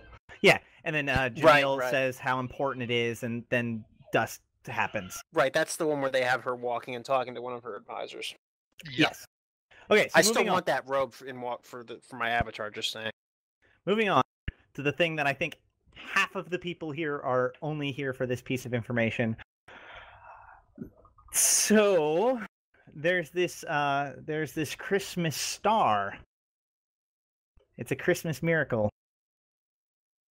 Probably fine, everyone. It is probably fine. Okay, so to give a little bit of background, a few days ago, I'm not 100% sure exactly when, a person by the name of Caroline, capsuleer by the name of Caroline. Yes, Caroline Grace, noticed that there is a new star in the sky, which By the way, if you know this game well enough that you know the star clusters so that way you can notice a new star, props to you. To be fair, she was probably wandering around in Nullsec and certain regions of Nullsec. It's really, really obvious. I mean, nowadays it's actually pretty obvious even from regions really far away from it. But also, I do recall people were wandering up towards Oasa and Peregrine Falls after the Sansha news article, so it's probable that she saw it because she was up there, and at that point it would have been, well, very obvious because she was close to it. Right. Well, either way, it was noted, and it has been nicknamed Caroline Star, even by CCP, which is pretty cool. It is getting brighter every day, like physically brighter in space, and people have triangulated it. It basically is to space northeast, no matter where you are. So what is space northeast of us? Jove. Oh. Again. So exactly. There's also another interesting thing about this star, which is that it's visible everywhere. And it was noted that, you know, our star clusters, for those of you who have jump drive capable ships, you should realize that there are light years of distance between each of these stars. So according to physics, light should not be able to be seen simultaneously from each of the systems within the cluster. So there's definitely some speculation about time-space disturbances. Does anybody have any feedback about that? Because I don't know anything else besides that, but I'd be interested to know more. Well, Fozzie tweeted out that the speed of light is constant, but the distance between two given points isn't necessarily. Also, there is a straight line. Right, which is usually a reference when these guys use it to one of two things, either wormholes or quantum mechanics. But I'm guessing that the reality is, well, we wanted everybody to see it, so too bad. Well, there's also a thing that they posted on the previously mentioned Now.eveonline.com. They posted a quote from a scientist who says, "This is really exceptional. It's a superluminal event. Superluminal meaning there is light spreading faster than light should be able to spread. And actually, there is an event in EVE history, the so-called YC109 event, where you had a similar celestial event happening and an almost word-by-word similar quote by a scientist who commented on it." Yep, and that event also heralded the other jumping into Jamyl Sarm's head. Oh, that's scary. Well, timing-wise, possibly, yes. Heralded not meaning caused. Yeah, the timing-wise was before Empyrean Age. It was several months before, because Empyrean Age launched on June 11th of that year. That's when I actually created the character whose name and portrait you see on the stream. It started in, I think, late December of the year that Trinity was launched, so 2007, and then went through to about March of 2008. The biggest difference is that star was always towards the south. And that one also didn't change in brightness. It didn't change in brightness, and as far as I know, it did not change in relative position. Caroline's star, on the other hand, will change its position in the sky based on what system you're in. So if you're actually north of Jove space, it'll be south of you, rather than just straight to the northeast. Which I assume is just an artifact of the fact that they actually updated all the star grid stuff so that they're actually able to do that now. Yes, they gave it a physical location in space, and I believe some people have narrowed it down to a few systems over in what used to be the CCP region, which is skirting the edge of Jove space, as I recall. Okay, and actually, man, there's so much to talk about. Okay, so the other thing to note is that when the Caroline star appeared in space, it also appeared in the star field of Now.eveonline Tumblr and the Rhea release page. Yes. So obviously highly significant. We just have no idea what it means right now. But well, we can speculate. We can speculate, and we have an interesting clue possibly from Singularity. There's another event that happened in Singularity that seems to chronologically correspond and spatially correspond with the Caroline star. Does anybody know what that is? No. I haven't heard about this. The vanishing of the Jovian stargates. Exactly. So Yes. the entire... Oh, that's right. The entire Not Jovian... entire. Oh, sorry. Not the entire. A significant number of Jovian stargates have gone offline in the Sissy server at almost the exact same time as Caroline Star was first viewed by capsuleers. The significance of this is not been or has been noted by the capsuleers. We know. Oh, I did hear about this. Which Is this ones the are one still where left? 100. There are there's- 2 constellations in the north of UUA, which is the CCP Oh, constellation. they're there. Okay. They Yep. are still connected by stargates. So one thing that I do want to point out is there is a popular theory that the Thera and shattered wormholes are in Jove Empire. Somebody pointed out that the number of systems in Jove Empire that lost their stargates correspond to the number of shattered. It doesn't. I was going to get there. Somebody conjectured on, I think, Reddit that there's 101 systems that lost their stargates, and there's 101 systems that are being added in Rhea.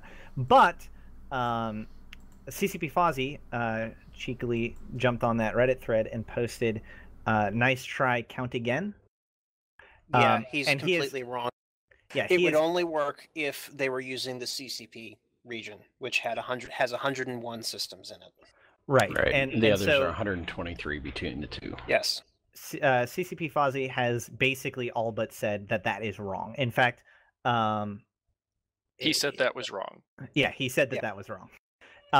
That the new shattered wormholes are, in fact, new within the game, although they're not necessarily new to us or not new in the lore necessarily, but they physically exist in new locations in the actual Eve client. Correct. So we'll just push that one aside and say that the shattered wormholes are not in fact Jove, to my disappointment. Yeah, that was one of the things I was going to bring up, was that basically no, the shattered wormholes are not actually in Jove space. There's too many systems for it to work. The other thing that came up about the star is at some point, and I don't remember if it was back to me or somebody else, but Fozzie basically tweeted back and said, "Who says it's a star?" Right. There is a very, very popular belief that there is some sort of like epic level explosion going on within the Jove Empire. Which there is a really distant possibility that's mentioned in Templar 1 of effectively a Dyson sphere that exists somewhere. And if you don't know what a Dyson sphere is, it's essentially an entire construct built all the way around a star so that basically you harvest all the energy of that star. Weren't they talking about, like, man, at one of the fan fests, they were talking about like the levels of civilization, and level 2 of civilization is gaining all of the power, or acquiring all of the power from an individual sun, and that Dyson spheres kind of represent the next stage or stage 2 of life. Anyway, whatever. Okay, so another event that happened, and this was kind of an interesting one because it was almost brushed under the table, because there's one dev blog about it, and everybody read it and was like, huh, and then moved on. But there's a couple of things in there that I thought was super interesting, which was there was a post that was made about unusual Sansha activity. There was an incursion that was happening that suddenly ended, and Sansha just ran away. Does anybody remember off the top of your head what system that was in? It was in Oasa. I can bring up the news article, but is there anything particularly relevant with that section of space? No, it's drone regions. The only thing that's relevant is that it's close to Jove space. And it's also when they started it. It was somebody went out to actually investigate the Sanshas, that's when the star started. That's probably why Caroline saw it, was that she was out in that area. There were a number of people who were out there looking at it. Now, wait a second. You just said that it was in the drone regions, and that's not significant. Well, I said it's because not significant beyond the fact that it was near Jove space. Sure, but the rogue drones have been complicit in various activities and events around New Eden that are, so the Salen incident in particular. The rogue drones were involved in that. We don't know that. Well, our characters don't know that, but we do know that. We know about the Isogen 5 facilities, but I think that's about it. I mean, they fueled Jamyl's super weapon, but that was also part of an Isogen 5 thing. Come on, but if you're starting Isogen 5, and you have to go back to the Blood Raiders and all that kind of stuff. Right. Although, Okay, what I was going to hold say on. was how this may tie into Carolyn's Star, and the thing about something big exploding, is that the biggest interesting piece of information in that article is that the Sansha were moving by Stargate and wormhole, and not through their wormhole gun. Yes, it's a thing to note that all NPC factions use Stargates. They often don't use the Stargates we use because they sometimes have their own networks, which you can see in a variety of missions and exploration sites. But incursion Sansha rats always and only use wormholes to get from their origin point to their destination and to leave. So the fact that they are fleeing by Stargate says one of two things. Their wormhole gun isn't working, or their wormhole gun is gone. Have there been further incursions since then? Yes. So it might just be it might have been malfunctioning, but on the other hand, it could be what that explosion was. It also could have been. It's possible that further incursions were further away from Jove space. It's also That possible that whatever the explosion is just disrupted it and made it so they couldn't do it. Very interesting. So keep an eye on Sansha, and see whether or not. The question is where they got this wormhole generator, why they didn't use it this time, and what sent them packing. All right. I have a note here that says lost caravan of Lakat-Hro in Thera. Ravis, please elaborate. Sure. So, actually, first I'll give a shout out to one of my court mates, Pink Knife, who was doing some exploration on Thera on CC, and found a ship, a relic site that had a destroyed Hell supercarrier in it. That said, essentially, it had numerous markings on it that confirm a link to the lost Lakat-Hro Great Caravan. Now, that Great Caravan was last seen on the day of the Salen incident in SLYBS in the Great Wildlands. So, in the explosion setup that created the wormholes, started the Shattered Planets, blew up Salen 1, that caravan went missing. Well, it turns out, as far as it looks, like it's in Thera and still destroyed, but it's in Thera, not in SLYBS, which raises a whole bunch of other questions. Such as, pretend like we don't actually know the implications of that. The implication is, A, how the hell did it get there? And B, are the Thukr involved in some way? Because there's a strong implication that in the rest of the flavor text too, there's a piece that says the presence of such a vessel in the Thera system has drawn attention to the Thukr contingent working with the sanctuary here, but no comment on the matter has been forthcoming from either party. So what it suggests is that the Thukr also have a tie-in to all the stuff that's going on with the sanctuary. Okay. So that's very interesting. I guess we'll have to keep an eye on that. It is important to note that they did specifically say that Thera is not like some new place. Like, it's a place that's always been there. We just now are finding it. So it's very possible that events have been unfolding in Thera. In fact, I would go so far as to say they have to be. It's definite that events have been unfolding in Thera prior to us getting there. And so we're It really seems Possibly like dating back to Salem, even. They have certainly been before going that. on in Thera since at the very earliest 4 years ago. Yep. Long enough Because to all of build at these- least 5 stations. I think Well, there's there's one also- there's one also- that's destroyed. There's actually three destroyed ones, I Are there think. 3 3 or destroyed 4. ones? Yeah. There's also a very Um, interesting site in Thera, which is just a bunch of wormholes, isn't it? The epicenter. Yeah, epicenter. Could it be possible that that's what Kavaki has been using? I suspect that's what the star is, but that's just my guess. Oh, so many things. Okay. Yeah. I think that's all of the major events that have been going on recently. So let's just. There's also the Galente presidential election. I definitely want to point that out. We really don't know if that's going to be impactful for the capsuleers, but they've made at least 2 posts about it. So something's going to happen there. When was the last Galente presidential election? About 5 years ago, and it's required to. They're required to under their constitution to do it every 5 years. Did that play out with the capsuleers last time? We didn't have any hand in it, unfortunately. Well, actually, indirectly, capsuleers had a hand in it because at that time, the war zone was very heavily under Caldari control, and a lot of worlds had all of their votes just completely thrown out of hand. In Taki. Yeah, in Taki for one, you know. So there was one candidate, Celes Augard, who would have actually probably won had those votes not been thrown out, which is why we have Roden. Is there any candidates that we know of that would be particularly interesting given all of these other moving pieces? I think can't Roden's think the of only one anyone we know of for certain Yeah. because Foratan kind of changed the rules that you could be reelected, which is he was the first Galente president to have more than one term.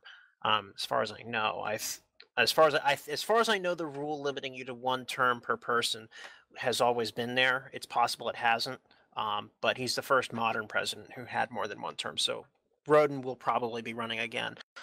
Whether any of the names from the previous election come back, who knows?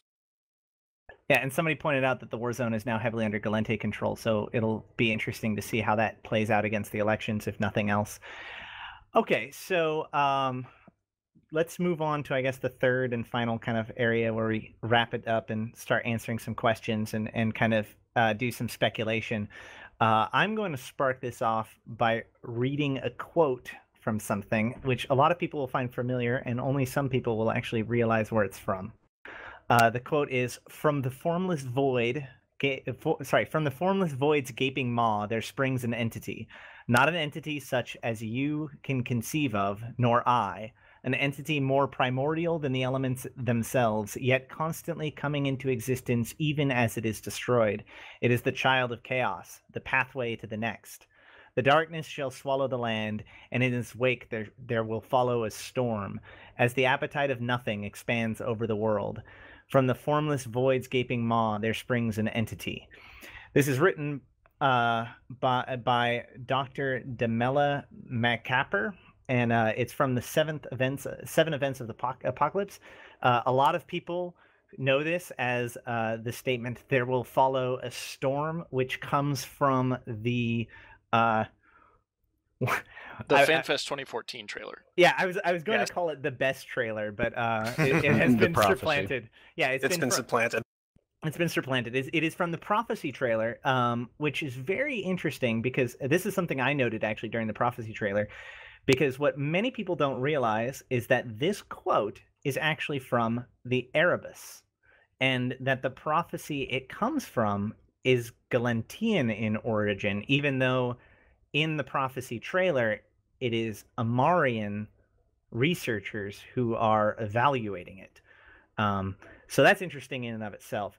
But what are these 7 events of the apocalypse? Why am I reading this? What is it important? Well, so I think, I mean, we can kind of skip over some of it. I mean, the Prophecy of Macaper is a chronicle that has 7 different events. It basically says in the chronicle, and this was pretty early. This is one of the earlier chronicles. that the first 3 have already happened before EVE-Online really starts up. The 4th one is the one that you're referring to, and is pretty much what that paragraph that you read off is basically the 4th event. The 5th is described as the little brother. The little brother makes the final sorrowful steps home. He is not welcome. The 6th is what was many now becomes one when one becomes 4. The 7th is the return of the dark light from the heart of the mother. So given the fact that this new direction of CCP, this new plot, so to speak, that they've really started with this prophecy trailer, I would say that this prophecy is very, very important to what's going on. And I think that the other calamities, as they are described in the 7 events of the apocalypse, are fairly important clues to the future of this plot. Would anybody care to disagree to that? No, the Chronicle itself says that they're it's kind of important and they're going to happen that in theory they're all supposed to happen over the course of a few years. Right. So the fact that we have 3 pretty clear examples of the first several, and we're kind of having to interpret the other 4, Now, I would think that it's going to be pretty important, especially with that whole trailer thing. Yes. The other interesting thing that I would note is that this prophecy represents something that doesn't really exist in EVE very much, which is, I don't want to say proof, but definitely evidence that points towards something bigger. Like, obviously there is an Amarian god, and the Amars, I mean, not obviously there's a god, but obviously the Amarians believe in a god and a supernatural and all of this other stuff, but there's nothing really in the game that kind of pokes at it and be like, haha, supernatural exists. But this prophecy prophesized these 7 different events, and so far 3 of them have come true. Now, these events are very Nostradamus-like in nature. One of them was the roaring stone that silences the world, and there was a comet or an asteroid that impacted one of the planets in the Amar Empire. It's a close miss, actually, I think. It says it entered the atmosphere of the planet, impacting the ocean. Oh, okay. Which killed a lot of people. There was, I think there made a lot of them deaf. Yeah. So the first, that's right. So the first calamity was a near miss in Caldari. So basically, Caldari, Galente, and Amar have all experienced an impact from this prophecy. And the 4th calamity is the appetite of nothing that expands over the world, which is the piece that I read originally. So it is incredibly likely that the events that we are seeing now will lead towards the fulfillment of that prophecy. Now, the real question in my head is which event are we in the middle of leading up to? And I guess my gut check has always been that the 4th was the Salient incident. But the 5th, and so we'd be on the 5th at this point, but there's a lot of disagreement on that point. That's actually a really interesting question. Okay, so now we're going to go full tinfoil hattery. There is a theory, although not a very well substantiated one, that Thera is related to Earth. Bullshit. It doesn't make sense. I get it that. It doesn't make sense at all. But what's very interesting about that is the 5th calamity is described as the little brother makes its final sorrowful steps home. He is not welcome. So while it may not necessarily be Earth, it may be a bit of a homecoming of some kind, right? So there are 3 different theories that I've heard around who is little brother. So the first one, which I've heard a number of different times through various bits and pieces, and it doesn't make a lot of sense, but it was really the thing that made me flip my desk a couple of weeks ago, or a week ago, is that it could be Sansha Kubake. Yes, that was one that was bounced around a lot during the Way back original when. Sansha events. Yep, so when I had all kinds of sleeper theories and then they brought Sansha back, it totally blew all of the Macaper stuff I had built on it because he was back in the mix and completely screwed up all the things. that screwed up everything I was thinking about, which is that what if the other is the little brother? And he's coming back to New Eden as home. What if the sleepers are little brother, because the sleepers are descendant from Jove, and Right. so the sleepers are trying to return to the Jove Empire. Correct. And they're not welcome. Right. There And may that, not be me, anybody to actually- welcome them home. Well, and that actually that's is a really good one. And that actually is the explanation that makes the most sense to me right now, is that the sleepers coming back to New Eden is little brother coming home. What if the sleepers attempted to enter into Jove Empire and that ended up doing something very bad and causing a time-space explosion? Well, we may find out, because we've been told that the shattered wormholes are going to have lore bits in some of them. So yes, it will take us probably a while to find all of it, because the half the people who wander through are probably not going to be caring too much about the lore. So yeah, and of course the one that comes back to Earth is that there was a theory flying around for a while that little brother was the capsuleers going home to Earth. Right. Okay, so I think we are just shy of 2 hours, so I think it's probably about a good time to... Yeah, Caroline Star is TARDIS exploding, says the chat, and I agree. Nice. So, yes, Thera is now Gallifrey. That's it. We've solved the lore. Let's all go home. All right. All right. Abraxas would be proud. I've got some final questions for you guys, and just throw it out there, and then we'll wrap this up. So the first question from Defier Aurelius: are the Jove sleepers based on a religion such as the Amar, or do they have any sort of faith at all? It's an interesting question for a few reasons. The first one is that the Jove have specifically bred out any heavy emotional connections, including religion, and in fact they call out in a few different places that they specifically did that in some ways to take religion out of the equation for themselves. So at least in the current or recent past incarnation, the Jove do not. But in Templar 1, they paint the sleepers in a much less cold, harsh light. Like they still have a lot more of that humanity in their interactions.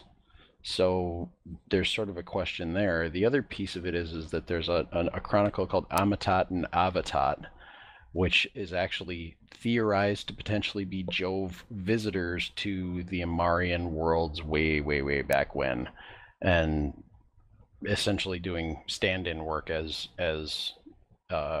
angels, if you will. And I don't know, Marker or Morwen, if you want to add anything on that particular topic. No, actually, I thought that was one thing I was going to bring up. On the other hand, I was also going to add that it's been demonstrated pretty clearly that the Jove care very, very little for the Amarian faith, at least in modern day, because, well, we had Vakatioth, and they completely wiped an Amar fleet right off the face of of space. So, of course, that could have just been, the Amar getting a little too uppity for their britches, That never happens. Okay, moving on. I know, right?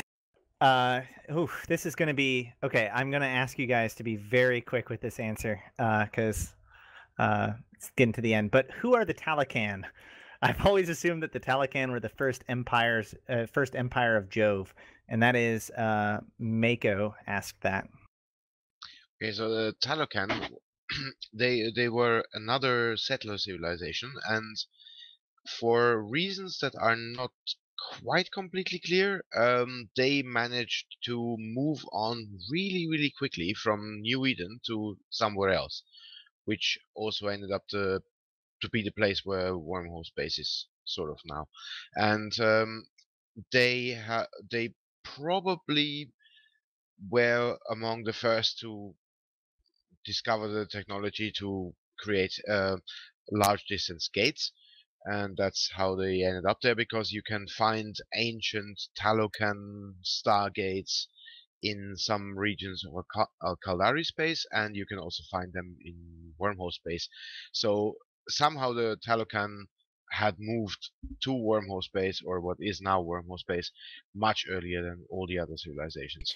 The Talican technology skill in game specifically says basic understanding of interfacing with Talican technology. The Talican were masters of spatial manipulation and hyper-Euclidean mathematics. If you look around in the sites where they have Talican things in wormholes, there's also some in Thera at the epicenter. They have things called static gates, which look quite a bit like stargates. So we also know that the Talican have some relation to the sleepers. Some of the more advanced sleeper sites definitely have Talican artifacts to them, and they also seem to have been under some sort of heavy disease. Not the Jovian disease, I don't think, because that's been fairly well established as genetic in origin, as we discussed earlier. But whatever, a lot of the times you'll see Talican surrounded by quarantine, like I forget the exact name of the site, but there's a quarantine site, and there's heavy Talican influence there. There's a lot of indications that the Talican had contracted some sort of very strong epidemic that they were working with the sleepers to try to contain. Yeah, also a lot of the relics that you have to salvage in order to make T3 ships come from wrecked Talican vessels. Very interesting. Unfortunately, at this point, we've actually ran out of time. So we've collected the questions. We'll present them to our panel. Make sure that we get some good answers to you guys and post it on Hydrostatic Podcast. We also did not get to our giveaway, so we'll figure out another way to do that giveaway. I still thank my buddy Smokey for giving that to us. We'll definitely give those away at some time in the near future. Before we wrap up, one final piece of kind of admin talk is my good friend over at Eve Blackjack decided to put out a promo code. So if you go to eveblackjack.com and you put in I love lore 25, he'll give you 25 free credits automatically. If you already have an account, it'll give you 25 more. Basically, I'll be totally honest with you guys. What we're doing is we're kind of seeing what our reach is and whether or not people are willing to support us by doing things like going to sites that we say to, because doing this podcast is fun, and being able to figure out advertisement or whatever would be something that would be interested. So if you like this podcast, if you like what we do, if you want to show your support, we're going to be monitoring who responds to that. So if you're interested, go there, put in that code, get yourself some 25 credits, which is like 2.5 million, and play some blackjack. All of that being said, thank you guys so much for coming. It's been a heck of a turnout. Thank you to the panel for coming. You guys have all done a fantastic job. I really do appreciate it. Any closing thoughts from anybody before we shut down? Yeah, I just want to say that that these kinds of events were the things that got me into the lore, so I'm super excited that that the EVE community is getting behind this again, and that's a big reason why we wanted to do this panel, because there's that excitement. So it's real great that all of you guys came out to watch the stream, and we hope you enjoyed it. CCP, I love you dearly, but stop doing this when I'm out of town. I know. Seriously, Thanksgiving Day, Thanksgiving week was a very interesting time to do all this. My poor phone battery. I'm just glad they didn't have any events this week. Like, they had the background stuff. They kind of just like set up the star and walked away. Yep, and we apologize if we didn't get to your guys' questions. If you do have any other questions, please email us at hydrostaticpodcast@gmail.com. If you have any feedback about this event, whether or not we should do it again, what you'd want us to discuss, and of course, anything for the podcast, please go and email us at hydrostaticpodcast@gmail.com. You can also tweet us at hydrostaticcast, or you can tweet us individually at Ashtarothi, at HLib Industries, at Fyridian, and then Tarek, do you have a Twitter? No, I actually don't. Okay, Ravis? At Eve Ravis, Eve_Ravis. Mark? Web spaceships. And Morwin? At Morwin Lagan. All right. And yeah, so please, continue to check us out at Hydrostatic Podcast. We talk about the lore every single episode. We try to put out a podcast every 2 weeks and discuss things both in-game with mechanics and lore. I do appreciate you guys coming. It was a heck of a good time, and I definitely want to do it again sometime. So thank you all, and kill them before they kill you.